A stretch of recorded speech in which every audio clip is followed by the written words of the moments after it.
വിദ്യാർത്ഥികളെ കൊണ്ട് അധ്യാപകരുടെ കാൽ കഴുകിപ്പിച്ച സംഭവത്തെ ന്യായീകരിച്ച് ഗവർണർ രാജേന്ദ്ര വിശ്വനാഥ് അർലേക്കർ. ഗുരുപൂജ നാടിന്റെ സംസ്കാരമാണ്. നാടിന്റെ സംസ്കാരം പിന്തുടരുന്നതിൽ വിവാദമുണ്ടാക്കുന്നത് എന്തിനെന്നും ഗവർണർ ചോദിച്ചു. വിവരങ്ങളുമായി ഇപ്പോൾ മനസ മനോജ് ചേരുകയാണ്. മനസ, കാവിക്കൊടിയേന്തിയ വനിതയെ ഭാരതാംബയായി ചിത്രീകരിച്ച ഗവർണർ ഇങ്ങനെ തന്നെ ചോദിക്കും. എവിടെയായിരുന്നു അദ്ദേഹത്തിന്റെ പ്രതികരണം? അതുതന്നെയാണ് സിജു, ഗവർണറുടെ ഭാഗത്ത് നിന്ന് ഇത്തരം ഒരു പരാമർശം വന്നതിൽ അത്ഭുതപ്പെടേണ്ട ഒരു സാഹചര്യമില്ല എന്ന് തന്നെയാണ്. കാരണം ബാലഗോകുലം 50ാമത് വാർഷിക സമ്മേളനത്തിൽ ബാലരാമപുരത്ത് വെച്ച് നടന്ന പരിപാടിയിലെ പ്രസംഗത്തിലായിരുന്നു ഗവർണറുടെ ഇത്തരത്തിലുള്ള പരാമർശം ഉണ്ടായിരുന്നത്.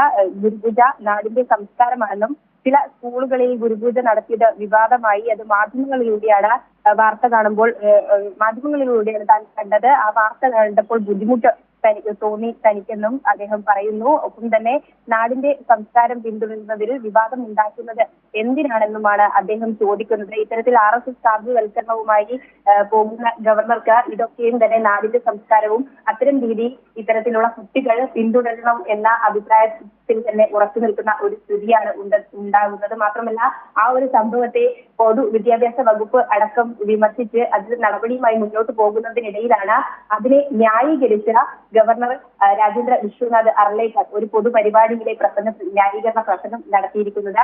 ഈ ഗുരുപൂജയുടെ പ്രാധാന്യം മനസ്സിലാക്കാത്തവരാണ് അത് വേണ്ട എന്ന് പറയുന്നതും നമ്മുടെ സംസ്കാരം എല്ലാ സംസ്ഥാനങ്ങളിലേക്കും പകരണമെന്നുമാണ് അദ്ദേഹം പറയുന്നത്. അതായത് ഇതേ രീതിയിലുള്ള പ്രവണത മറ്റിടങ്ങളിലും അതോടൊപ്പം തന്നെ സംസ്ഥാനത്തും ഈ രീതി തുടരണം എന്ന് തന്നെയാണ് രാജേന്ദ്ര വിശ്വനാഥ് അർലേക്കർ ഇവിടെ സൂചിപ്പിക്കുന്നത്. ഈ ഒരു ഘട്ടത്തിൽ സൂചിപ്പിക്കാനുള്ളത് ഗവർണറുടെ ആ ഒരു RSS കാവ്യവൽക്കരണവുമായുള്ള പ്രവർത്തന രീതികളിൽ നിന്ന് ഒട്ടും പിന്നോട്ടില്ലാതെ സംസ്ഥാനത്തെ മുഴുവൻ ആ ഒരു രീതിയിലേക്ക് കൊണ്ടുപോകുക, അല്ലെങ്കിൽ RSS വൽക്കരണവുമായി മുന്നോട്ട് പോവുക എന്ന നീക്കത്തിൽ തന്നെ ഉറച്ചു നിൽക്കുന്ന ഒരു നിലപാട് കൂടിയാണ് ഇപ്പോൾ ഉണ്ടായിരിക്കുന്നത്. കഴിഞ്ഞ ദിവസങ്ങളിൽ ഉൾപ്പെടെ സർവകലാശാലയിലും അതോടൊപ്പം തന്നെ രാജ്ഭവനിലും അദ്ദേഹത്തിന്റെ ഇത്തരത്തിലുള്ള RSS നയം സ്വീകരിച്ചതിന് പിന്നാലെ ഉണ്ടായ വിവാദങ്ങളും പ്രശ്നങ്ങളും ഒക്കെ തന്നെ നിലനിൽക്കുന്ന ഈ ഒരു ഘട്ടത്തിലാണ് സംസ്ഥാനത്തെ സ്കൂളുകളിൽ ഉണ്ടായ ഈ ഒരു വിവാദത്തെയും കൂടി അദ്ദേഹം ന്യായീകരിച്ച് ഇപ്പോൾ രംഗത്തെത്തിയിരിക്കുന്നത്.